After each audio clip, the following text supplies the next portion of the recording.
koščičarjev, kot so češnje, višnje, slive, breskve, marelice, načeloma ne rečimo, razen breskve. Breskve moramo rečiti in sicer tako, da puščamo pri dobrem nastavku na tistem poganku, kjer so plodovi nekje na 8 do 10 cm en plod.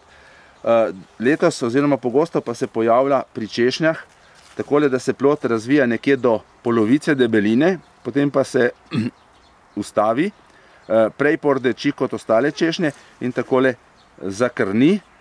To je znak, da ni bilo oplojeno in tega je bilo v letošnjem letu ogromno, ker so češnje izjemno zgodaj cvetele in potem so se praktično skoraj vse osule, pridelka seveda ni.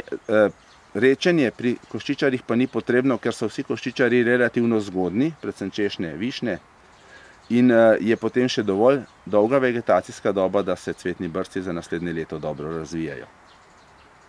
Tak plod, potem bomo videli, ko ga prerežemo, je koščica v notranjosti gluha.